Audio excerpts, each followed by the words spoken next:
Ողջույն։ Հաշվել եմ 28 դեպք, բայց կարծում եմ շատ են նման դեպքերը, երբ Փաշինյանը ինչ-որ բան է ասում ոգևորվածության պահին, իսկ հետո երբ հիշեցնում են իր խոսքերը, ասում է ես այդպիսի բան եմ ասել։ Վերջինը 3 էր, երբ իր կողմից եւ իր պատճառով Արցախից բռնի տեղահանվածներին ասաց փախածներ։ Մի քանի ժամ հետո ժխտեց, անհնար է այդպիսի բան ասած լինեմ։ Երբ մարդ կատաղության ժամանակ, ոգևորության ժամանակ ասում է մի բան, ու սթափ ժամանակ չի հիշում, ուրեմն արդեն բժիշկների տիրույթում է, հոգեբանական եւ նյարդաբանական վիճակների հետ է կապված։ Բժշկական տերմինաբանության մեջ կա դիսոցիատիվ ամնեզիա արտահայտություն։ Դա այն է, երբ մարդն ուժեղ հուսական վիճակի ժամանակ կարող է անջատվել իրականությունից եւ հետո չհիշել իր խոսքը կամ գործողությունները։ Հիշողության խանգարում է էպիզոդային կորուստ, որը կարող է տևել ժամերից մինչև անգամ տարիներ։ Մյուսը ինտենսիվ զայրույթի նոպաներն են, երբ պորտկումներից հետո երբեմն չի հիշում կամ մասամբ է հիշում պացիենտը իր վարքը։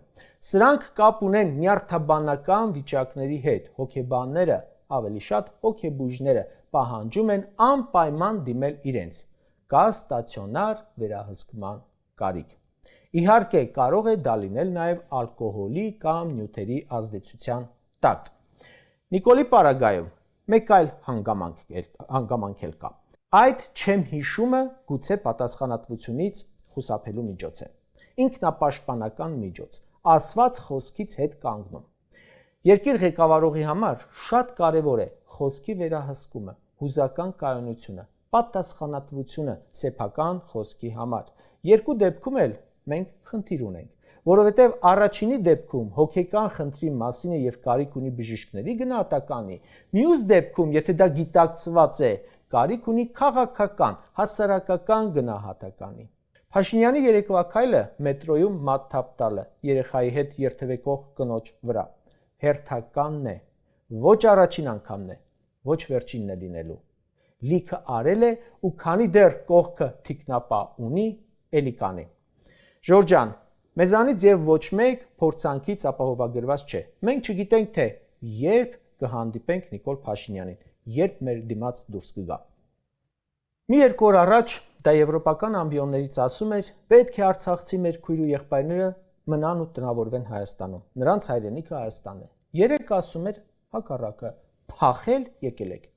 Արցախում ապրող մեր հայրենակիցները մեկ հաց գնելու համար 24 ժամ հերթ են կանգնել, ամիսներ շարունակ։ Իսկ շրջափակման միակ պատճառը Նիկոլի Արցախը Ադրբեջան ճանաչելն էր։ Արցախը դրանից հետո 2 օրում 200 զոհ է տվել։ Ու նրա համար, որ դա ասած, մենք չենք գնա շրջափակված Արցախին օգնության։ Չնայած որ Արցախի անվտանգության երաշխավորն էր Հայաստանը, այսինքն նա փախել է իր սահմանադրական պարտականությունից։ Արցախյան առաջին պատերազմի ժամանակ չափահաս էին թե Նիկոլ Փաշինյանը, թե Մերուժան Մոսյանը։ Տարիքային տարբերությունը քիչ էր, բայց Նիկոլը թռնում է բանակից, թռնում է Արցախյան պատերազմից, իսկ Մերուժան Մոսյանը դառնում է հրամանատար, ազատագրում է հողեր ու զոհվում է։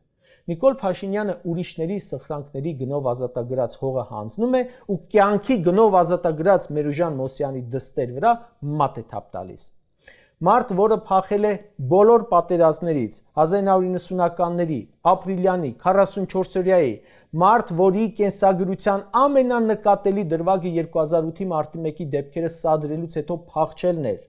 մարդ, որը 44-օրյայից հետո բունկերները դարձրել էր իր հիմնական կեցավայրը, իր կազմակերպած բռնագաղթի ենթարկվածներին ասում է փախածներ։ Իսկ ինչից է սկսում մատթափտվոցին։ Նրանից, որ Նիկոլը իր փոքրացրած քարտեզը տալիս է, որ կախի դոշին։ Եվ այդ արժանապատիվ երիտասարդ կինը չի վերցնում, ասում է մենք ուրիշ քարտեզ ունենք։ Մենք ավելի մեծ քարտեզ ունենք, որը Նիկոլն է փոքրացրել։ Ու եթե այսօր մնաց, ես չգիտեմ վաղվա քարտեզը ինչ տեսք կունենա։ Ասում է չհամարձակվեք ասել, թե Ղարաբաղ եմ տվել։ Որքան էլ վատ զգաս, սպառնաս, մատթափ տաս, թիկնապահներով վախեցնես, ոստիկան ու ԱԱՑ ուղարկես, ասելու են։ Ու ամեն օր ավելի շատ մարդ է ասելու, ժողովուրդն ասում է ու ասելու է, որ Արցախը հանձնող ծախողը դու ես, 5000-ին զոհտվողը դու ես, 10,000-ից ավելի մեր տղերքի վիրավոր ու հաշմանդամ դարձնողը դու ես, բռնագաղթ կազմակերպողը դու ես, Էրդողանի գիրքը գրկած քնողը դու ես, Թուրքի պահանջով մեր սիմվոլները, մեր ինքնությունը, մեր մայր օրենքը ջնջողն ու փոխողը դու ես դա արել։ Մենք գուցե իրոք սխալ բառ ենք օգտագործում, բայց գնալուց հետո արդար քննությունը գուցե պարզի, որ պարզապես չի տվել հանձնել պատերազմով ու Պրահայի թղթերով, գուցե պարզվի ծախել է, գուցե քննությունը պարզվի կազինոյում կրվել է, բայց ինչ էլ իրականում պարզվի, ինչ էլ եղած լինի, ինքն է արել։ Արմինե Մոսյանին ուղերձ է հղել Նիկոլը, թե որտեղ ասեք, երբ ասեք, գամ ներողություն խնդրեմ։ Անհնար է պատկերացնել, էլ ինչի է պատրաստ էս մարդը իր իշխանությունը պահելու խաթեր։ Հասկանալով, որ չեղած վարկանիշն էլ ավելի մեծ վնաս կրեց, պատրաստ է ներողության։ Ոչ մեկի մտքով չի անցնում, չէ, թե մեջը բարոյականություն է արթնացել։ Չէ, ժողովուրդ ջան։ Ուղղակի դեմ ընտրություններ են։ 3 տարի առաջ, որ Սոնա Մնացականյանին գցեց մեքենայի տակ, սպանեց, ոչ ներողություն խնդրեց, ոչ իր վրա վերցրեց։ Ընտրություն չկար, որովհետև այդ ժամանակ։ Այս սենց որ գնար, իր տերերի, հովանավորների ոտքերայի գնար, ընկներ, բլոկադայի ժամանակ, ասեր 9 ամիս սովամահ են լինում երեխաները, դադարեցրեք շրջափակումը, գուցե այդքան աղետալի չլիներ ամեն ինչ։ Կարող է գնալ, ոտքերն ընկնել ու գերիներին ազատել, բայց դա էլ չի անի, դրանով նա ոչ մի ձայն չի բերելու։ Մետրոյի միջադեպը այնքան ձայն իրենից խլեց, այնքան անտարբերների այդ քայլով նա դրթեց, որ գնան ընտրության եւ իրեն մերժեն, որ պատրաստ է քաղաքացու ոտքեր ընկնել, ներողություն խնդրել։ Լավ, իսկ ինչի համար է ներողությունը։ Որ արցախցիներին սարքել ես թափառական, ընդունելու ես մեղքդ, որ Արցախը ծախել ես, խոստովանություն է, որ 5000 զոհ ես տվել, մեր վիրավորների հաշմանդամություն ձեռք բերածների համար է ներողությունը։ Ներողությունից հետո կարող են վերադառնալ Արցախ։ Ներողությունից հետո լինելու է հրաժարական։ Չէ, ընդամենը ձայնը բարձրացնելու համար է ներողությունը։ Ում է պետք քո ներողությունը։ Կարճ ասած, ընդունելով, որ Փաշինյանի մասնակցությամբ ցանկացած բան տեղեկատվական աղբ է,